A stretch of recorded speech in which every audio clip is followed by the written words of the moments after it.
Hello everyone, welcome to my YouTube channel. My name is Alona. So today we will have a different topic that I want to share with you. It's all about breastfeeding today, okay? Kasi binibilang ko na ang months, probably around this time and next month, marami ng mga moms or pregnant women waiting for their third trimester or the due date, gawa ng during this pandemic, maraming nabubuntis. So, today, I want to give you the heads up kung ano talaga ang signs ng effective breastfeeding.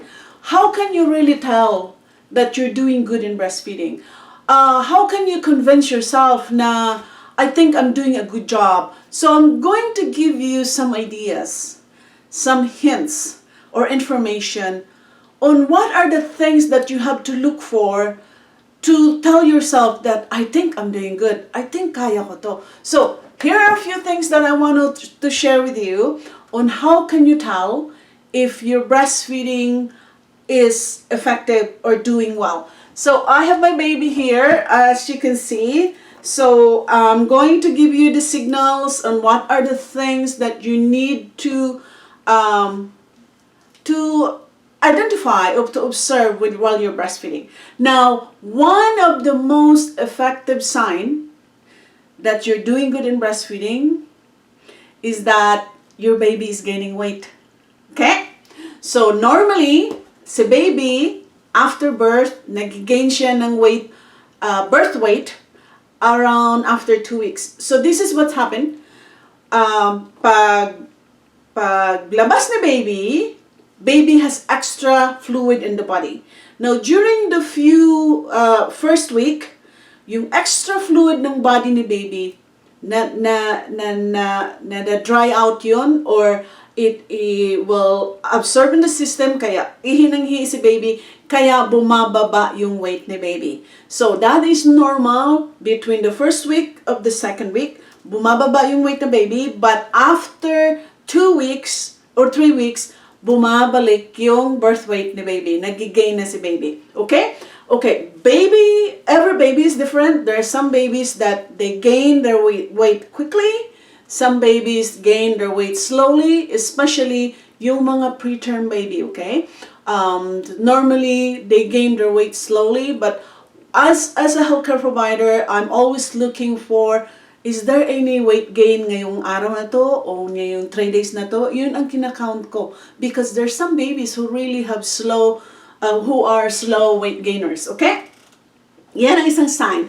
Now, the other sign that you're doing good with your breastfeeding is that if your baby is breastfeeding frequently, that means baby is feeding every 2 hours, every 3 hours, or frequent feeding, depends. Some babies, lalo na yung mga malaking babies, they want to eat every hour. So that's a good sign that you are doing good with your breastfeeding, okay? Now take note.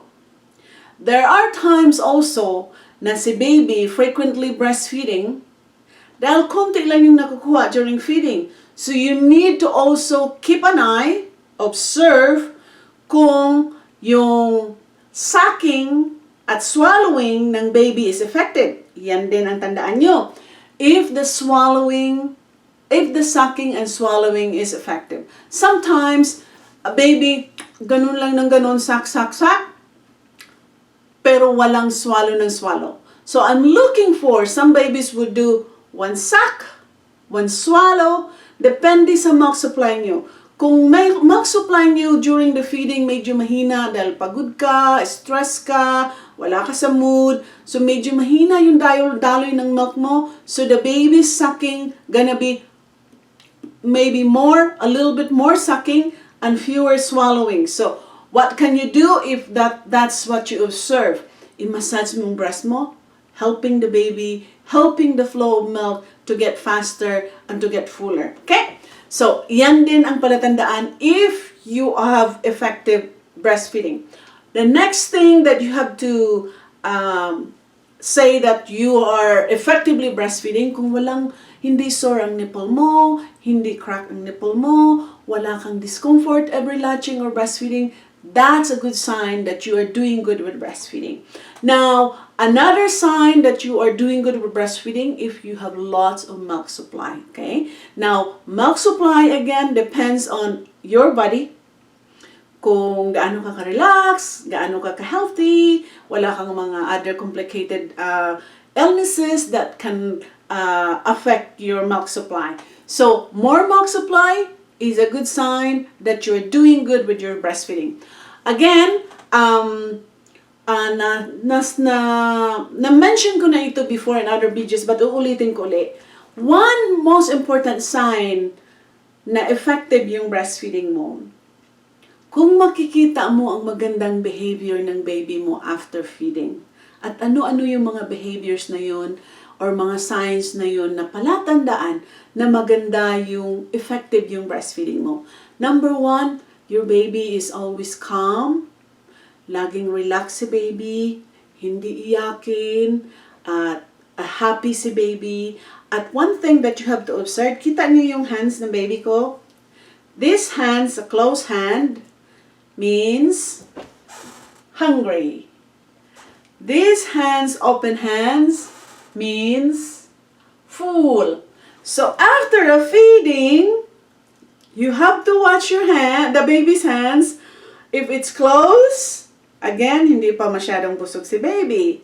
If it's open, that means baby is full. So you have to also monitor kung yung facial expression ng baby. Kalimitan yung baby na gutom pa, nakaganon pa rin. Yung bang makakita ka ng medyo wrinkle sa forehead na ganon, tight, close. Pero pag open your eyes, pag the baby is has open eyes, and then relax and content, na parang drunk, meaning the baby is full, and you are doing a good job with your breastfeeding.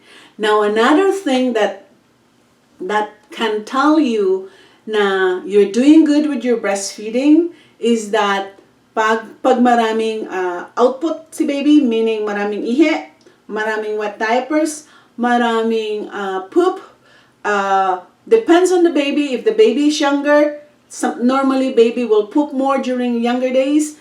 Pag older na si baby, the poop will slow down maybe once or twice a day, 3 times a day. It depends. So, do not panic. Pag there are days, especially when baby gets older, na hindi nagpupup si baby. It's normal as long as alam mo na si baby is not in pain, is not constipated, is not bloated dun sa stomach niya. So, just monitor the baby's behavior. But there were times in my nursing career when I was a lactation consultant in our breastfeeding clinic na maraming mga moms na worried talaga na hindi nakakapoop yung baby nila for 3 days, for 5 days. There was even one time that baby did not poop for 10 days. And that baby, I think, was like 3 weeks, 4 weeks, something like that. So it could happen. If that happens, you can bicycle the baby's leg like this, legs, bicycle, okay? Or you can put warm towel dito sa, or warm lampin dito sa tummy ni baby, and put the baby on top, like this supine, prone position, tapos mamasahe lang yung back ni baby. And see if the baby, kung nagpa-fart si baby, umuutot si baby, that's a good sign, okay? That's a good sign. It's better na lumabas yung gas na baby para hindi baby is not gassy and having gas pain. Lalong magka-cry sa baby, colicky, cranky, and that's mas maraming problema. Now, you are also doing good in breastfeeding, meaning your breastfeeding is effective, pag hindi ka laging nag-engorge. Engorge means you are not removing most of your milk. Pag hindi ka laging na-engorge, let's say, when you wake up in the morning, there's some moms na medyo na-abandon nila during the day or the night, yung breast nila, pagising nila sa umaga, they're so full, they're in pain. So, engorgement ang tawag noon. So, that means the baby wasn't really fully effectively removing your milk nung nag-breastfeed ka during the night. So, if I were you, if that happens often, kung laging nangyayari na ganon, you can make sure you can express your milk or pump your milk to prevent engorgement. So, these are the signs, these are the effective signs that you are doing good with your breastfeeding. So remember that every mom is different, every baby is different. Never compare the weight of your baby to other babies. Do not compare your milk supply to other moms dahil again, iba't iba ang babae, iba't iba ang breast, at iba't iba ang baby. So thank you for watching. I hope you learned something from this very quick video but very effective for breastfeeding moms. If you have any questions, please don't forget to put your questions, comments, and subscribe my channel so that you'll learn more sa lahat ng breastfeeding teachings ko and pregnancy and everything about life. Thanks again and have a really nice day.